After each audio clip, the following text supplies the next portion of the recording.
Jim, how are we doing up there? How do you think we're doing? We're in a panic. Business as usual. Can we do it? We'll find out soon enough. 4 minutes to air.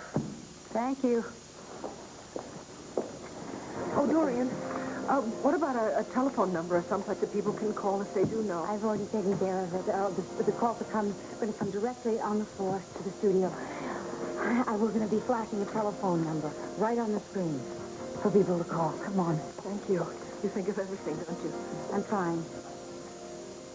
What if I break down? What if I can't go on? You're not going to do that. You're not. I'm sure of it. Trust.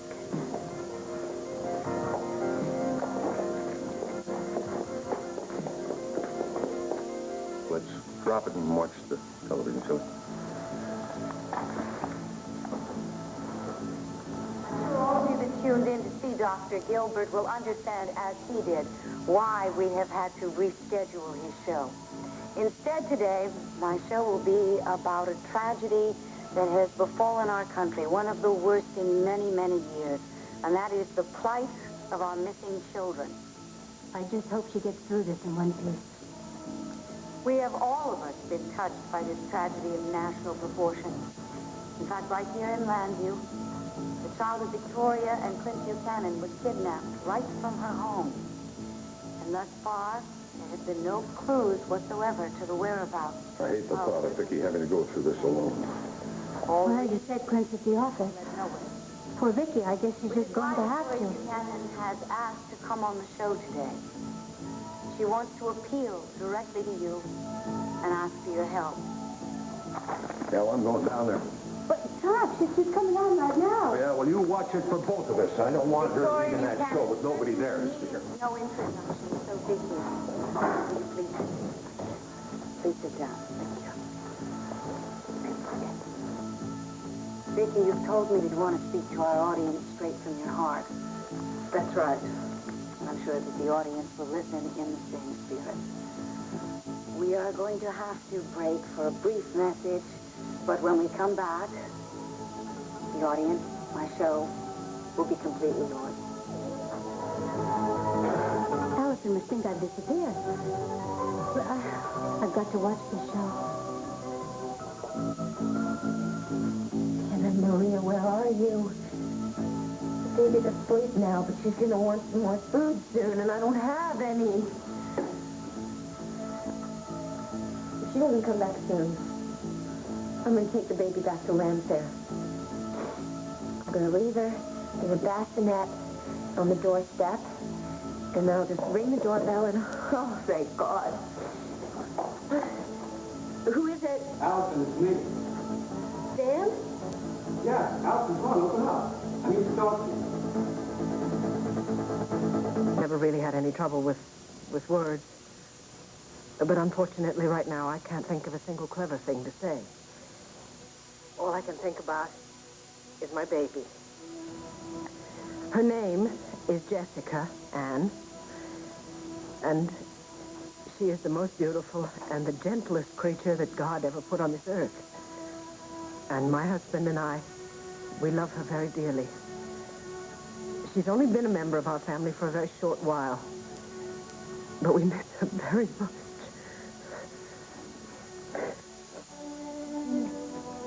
You don't know, Vicky. Dorian, what are we going to do? Nothing, Jim. I had so many things that I wanted to say, and now, when the time comes to say them,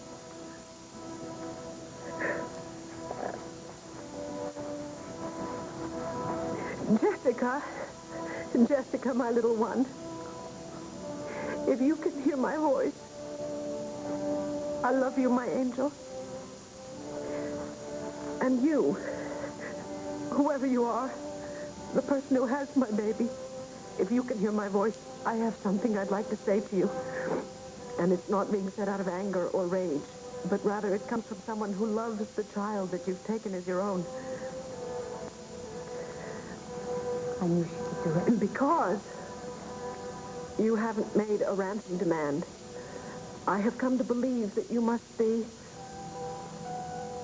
desperately wanting to have a child of your own. Believe me when I say that I do understand the heartache that comes from yearning for a child. And I can only pray that you will understand the heartache that comes from losing a child. I want to say to you right now, here on television, if you will only bring my Jessica back, if you will return her to me, there will be no questions asked. There will be no police and no prosecution. From the bottom of my heart, I want to tell you that all I want in this whole wide world right now is to have my baby back.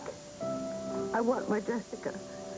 Oh, honey, I don't think I can bear to watch much more of this. Yeah, I know. Seeing Vicky go through this makes me think twice about going to El Paso right now.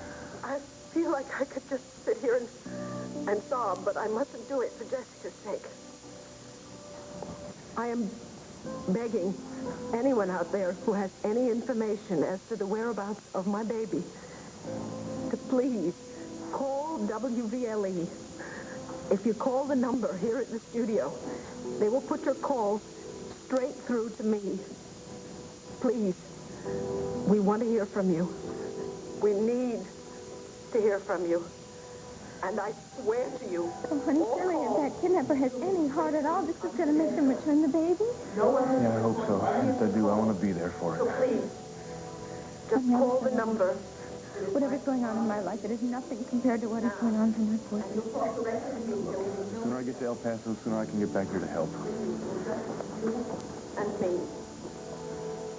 Please, call the number at the top of your screen. I thank you for your patience and for your understanding and most of all for caring. You, the person who has my Jessica, I know that you care about her.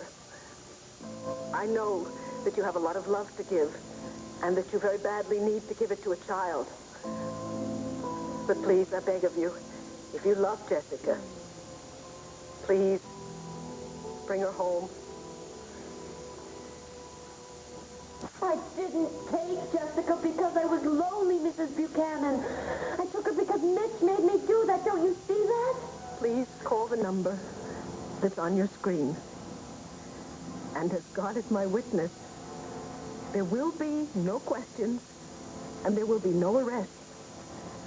And you will have my undying gratitude and that of my family.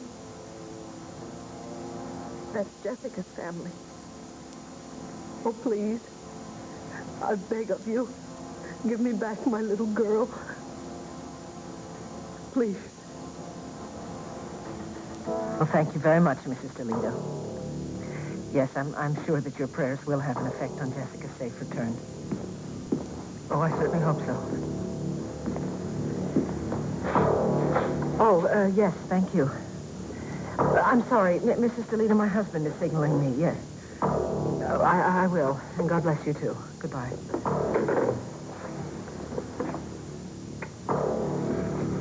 You are the bravest person I know. But I'm afraid it didn't work. Honey, if I had known you were going to do this, I'd have been here with you. Well, sweetheart, I didn't really know myself until I was actually on the show. Well, fortunately, someone had a set on at the office. You were so eloquent, honey, and so affecting. You know, I had to tear myself away from watching you so I could get over here to be with you. Thank you for coming. The lowest scum on earth would have to be moved after seeing you today.